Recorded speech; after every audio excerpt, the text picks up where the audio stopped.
हमारे इस ब्रह्मांड में बड़ी विचित्र घटनाएं होती रहती हैं। अभी ये वीडियो शुरू भी नहीं हुआ है और इस विशालकाय ब्रह्मांड में करीब 10 तारे सुपरनोवा धमाके से अपना अंत कर चुके हैं। सुपरनोवा धमाका कोई आम धमाका नहीं होता।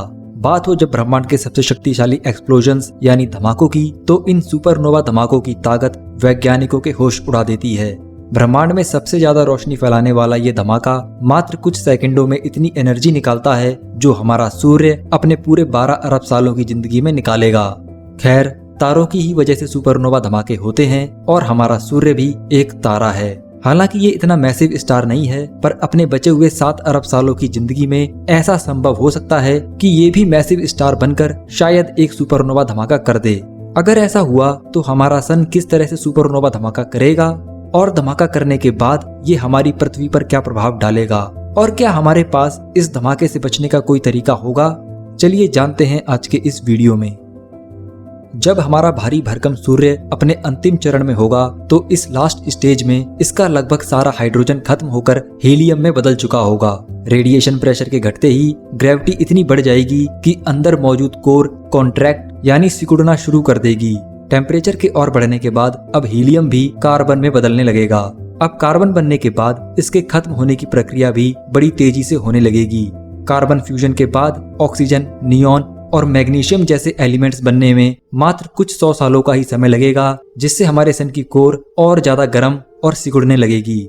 नियॉन फ्यूजन में मात्र कुछ ही सालों का समय लगेगा। ऑक्सीजन भी मात्र कुछ ही महीनों में खत्म होने लगेगी और उसके बाद आने वाली सिलिकॉन फ्यूजन मात्र कुछ दिनों तक ही चलेगी।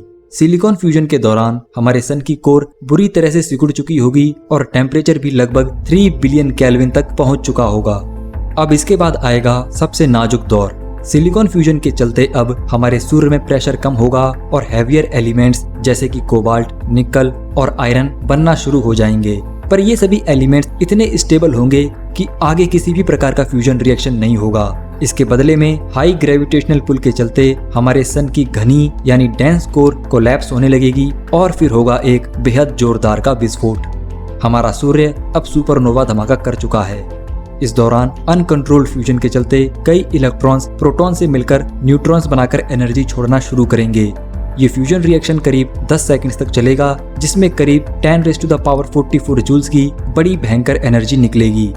ये एनर्जी कॉस्मिक रेस या रेडिएशन की फॉर्म में, धमाके से निकलने वाले स्टेलर मटेरियल की हाई स्पीड एनर्जी में और न्यूट्रिनो पार्टिकल्स के रूप में बाहर निकलेगी। ये तीनों प्रकार की चीजें अपनी एनर्जी से किसी भी ऑर्बिटिंग प्लेनेट पर लाइफ यानी जीवन को नष्ट करने में सक्षम हैं। बात करें कॉस्मिक रेस की रेडिएशन एनर्जी की, तो ये सबसे पहले कुछ समय बाद ही आउटर सरफेस पर आएगी, यानी इसे बाहर निकलने में समय लगेगा, जिसके बाद ये लाइट की स्पीड से सब कुछ नष्ट करते हुए पृथ्वी से टकराएंगी। पृथ्वी का वायुमंडल, समुद्र और इसका पूरा हिस्सा इन रेडिएशंस की वजह से बुरी तरह से झुलस चुका होगा। इसके ठीक बाद ही हाई स्पीड स्टेलर मटेरियल पृथ्वी पर बची खुची तबाही मचाना शुरू करेगा और पूरी पृथ्वी नष्ट हो चुकी होगी। ऐसे में जीवन की कल्पना करना बेवकूफी ही होगी। खास बात यह है कि आप इस तबाही को होते हुए नहीं देख पाएंगे। रेडिएशंस और स्टेलर मटेरियल की एनर्जी के पृथ्वी पर आने से पहले ही यहाँ जीवन खत्म हो चुका होगा। ऐसा इसलिए क्योंकि सुपरनोवा धमाके से निकलने वाले न्यूट्रिनो पार्टिकल्स रेडिएशन से पहले ही यहाँ पृथ्वी पर अपना काम कर चुके होंगे। रेडिएशंस को पृथ्वी पर आने में कुछ समय तो लगेगा, पर ये न्यूट्रिनो पार्टिकल्स सबसे पहले सुपरनोवा धमाके से निकलकर पृथ्वी पर विनाश करना शुरू कर देंगे। ये न्यूट्रिनो पार्टिकल्स बड़े ही विचित्र होते हैं, जो नॉर्मल मैटर से इंटरेक्ट नहीं करते, यानी पृथ्वी पर मौजूद किसी भी चीज पर इन्हें डिटेक्ट करना लगभग नामुमकिन है। इन्हें पता करने की संभावना बेहद कम है। मजेदार बात तो ये है कि ये न्यूट्रिनो पार्टिकल्स लगातार हमारी पृथ्वी और खुद हमारे शरीर से टकराते ही रहते हैं, पर इनकी एनर्जी उतनी नहीं होती जिससे हम इन्हें अनुभव कर सकें। हर सेकंड हमारा सूर्य अभी 4 × 10⁻26 जूल्स एनर्जी पैदा करता है, जिस दौरान करीब 70 लाख करोड़ न्यूट्रिनो पार्टिकल्स हमारे शरीर से गुजरते हैं, पर इनकी एनर्जी कोई खास नहीं होती।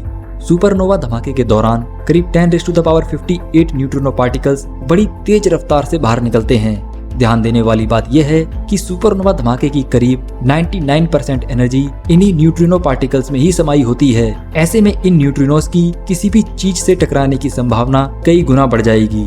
इनका प्रवाह करीब 1 अरब करोड़ गुना तक बढ़ जाएगा, जो किसी भी सिंगल सेल ऑर्गेनिज्म से लेकर कॉम्प्लेक्स लाइफ यानी मनुष्यों तक का संपूर्ण सफाया कर देगी। पूरी पृथ्वी अंदर से बाहर तक बुरी तरह से उबल चुकी होगी। सबसे डरावनी बात यह है कि हम इन न्यूट्रिनोज के आतंक को देख और महसूस तक नहीं कर पाएंगे। मात्र कुछ ही सेकंडों में बिना किसी सिग्नल के पृथ्वी का अंत हो चुका होगा। इन न्यूट्रिनोज का हमला इतना भयानक होगा कि अगर हमारी पृथ्वी से आगे कोई प्लेनेट या खुद कोई न्यूट्रॉन स्टार भी हो तो ये सभी न्यूट्रिनोज हमारी पृथ्वी के साथ साथ पूरे सोलर सिस्टम पर जीवन का अंत कर देंगे। रेडिएशन के आने से पहले ही पूरे सोलर सिस्टम पर तबाही आ चुकी होगी। वैज्ञानिकों की माने तो सूर्य के सुपरनोवा धमाके के मात्र 0.05 सेकंड बाद ही पृथ्वी पर विनाशकारी न्यूट्रिनोज की बाढ़ आ चुकी होगी। कुल मिलाकर देखें तो अगर भविष्य में हमारा सूर्य सुपरनोवा धमाका करता है या कोई भी भटकता हुआ विशालकाय तारा सोलर सिस्टम के आसपास अपना अंत करता है तो ये एक पल में ही प्रलय ला सकते हैं। तो दोस्तों आज के इस वीडियो को यहीं एंड करते हैं। आई होप आज का ये वीडियो आपको काफी नॉलेजेबल लगा होगा। तो ऐसे ही इंटरेस्टिंग वीडियोस के लिए चैनल को सब्सक्राइब करें, वीडियोस को लाइक करें। तो मैं मिलूंगा ऐसी किसी नेक्स्ट इंटरेस्टिंग वीडियो में। जय हिंद।